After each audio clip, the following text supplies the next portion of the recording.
I think one of the things that's been fascinating to watch, Jason, there's an old saying we have in the political world, to know who it is who truly lords over you, find out whom you're not permitted to offend, right? Okay, and that kind of goes to what you're describing here at Illinois State University. I think what has been troubling to a lot of people, you look at somebody like J.J. Watt.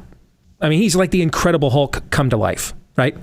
And he was reduced to millennial snowflake rubble on Twitter a few months ago about whether to stand for the anthem or not. I mean, what happened to Drew Brees? And this is a guy who at barely 5'11", for the last 18 years, stands in the pocket while guys that are 2 to 3 times his size and can eat him for breakfast try to take his head off 70 times, 16 Sundays a year, all right?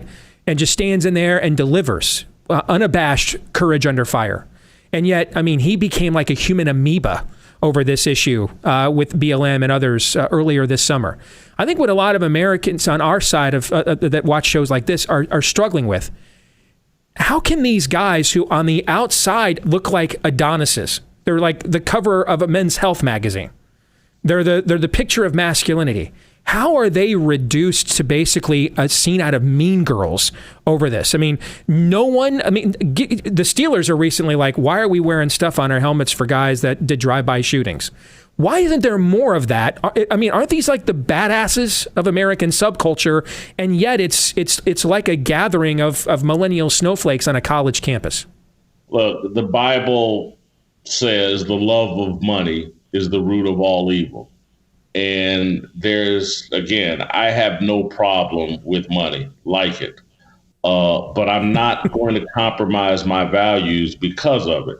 It's easy for me to say that I guess I'm not making $40 million a year, which to me, that should liberate Drew Brees even more, that he made so much money in the NFL.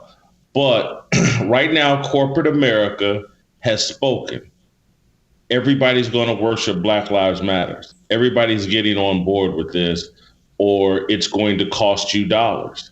And these guys have golden handcuffs. They have puppet strings on them. They're all tied to these major agencies and these people behind the scenes in the agencies that are in their ear telling them, hey, man, you need to do X, Y, and Z in order to protect these corporate relationships, these sponsorships you have. If you don't jump on board with Black Lives Matter, Sprite, Pepsi, Coke, Ford Motor, somebody may jump off board with you because of that. And so these athletes are folding. They're addicted to social media. They can't. It's very few people who can deal with the negative backlash of social media. Human beings aren't built to take the kind of written abuse, personal assaults that are commonplace over social media. Drew Brees has lived his life in a way that where he never wants to be called racist publicly. And people do that over social media if you don't pledge allegiance to Black Lives Matter. And so for white guys like Drew Brees and J.J. Watt, they have social media feeds.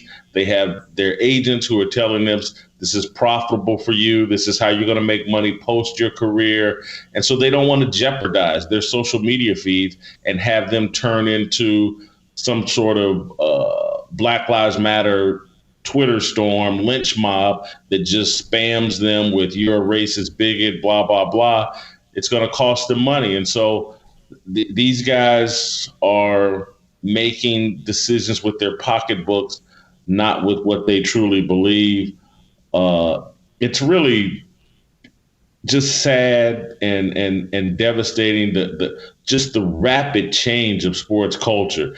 Its long held alliance with faith-based principles and patriotism, it's all being changed in an instance by Black Lives Matter. It's one of the most incredible things I've ever seen. And it's why, I think last week I spoke to Congress about media and diversity, and I talked about the truth and how social media has eliminated the truth and how Silicon Valley and Northern California are in control of the American media, and we need to break up their monopoly because they're forcing their values on the rest of us. And that's what's happening. We're watching sports culture change do a complete 180 to the values that they've long leaned into. And virtually no one is saying anything except for a handful of us in the media that, are either I'm black, so I'm a sellout if I don't support Black Lives Matter. You're white, you're a racist because you don't support Black Lives Matter. And I keep trying to explain to people, like, hold on, man. What about, let's remove race? What about my Christian values? That's really what I try. And again, I fall short and fail. Everybody knows I'm a sinner. I admit that. But my Christian values define my worldview far more than the color of my skin. And I think a lot of people, other than Kurt Beathard, are afraid to say that publicly.